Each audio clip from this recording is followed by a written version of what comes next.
ARC B0130, getting over the threshold 40 degrees, routine. Good evening, Florida.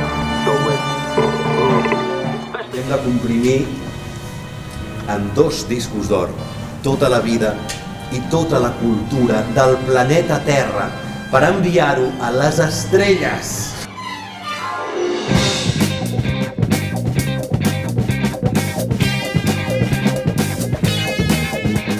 I a nosaltres ens han encarregat un missatge interestel·lar. Cançons, enviarem música a l'espai. Pink Floyd, Ramones.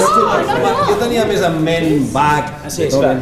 No marxaré d'aquí fins que no l'afegiu en aquesta llista plena de coses que no coneix ningú. Declaracions extraordinàries demanen proves extraordinàries. Les trobarem.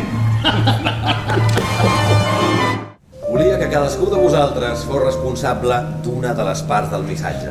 Vull que els receptors escoltin el que escoltem la majoria. Èxits, números 1 en vendes. Adam, el problema és que nosaltres encara no tenim el sí de la NASA.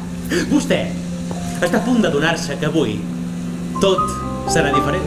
Senyora Clark, lamentem comunicar-li que el seu fill ha mort.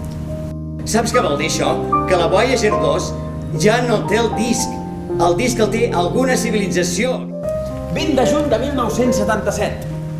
Sala de professors de la Universitat de Cornell. Carl Sagan va demanar als tècnics de la NASA que giressin la Voyager 1 perquè fes una darrera fotografia de la Terra. L'espectacle no deixa de ser, en el fons, unes reunions de gent que estan intentant definir què és el planeta Terra, què és la nostra cultura, qui som nosaltres, i enviar-ho a les estrelles. El meu món no són 3 diagrames ni 4 fotos que no volen dir res. En el meu món hi ha patiment, Cal, hi ha guerres, hi ha fills que no tornen a casa. Sempre hem estat viatgers de l'espai. This is ground control to Major Tom. You've really made the grade. Si ets capaç d'enviar un missatge a les estrelles, també veig de fer-ho a una persona que t'estimes tant.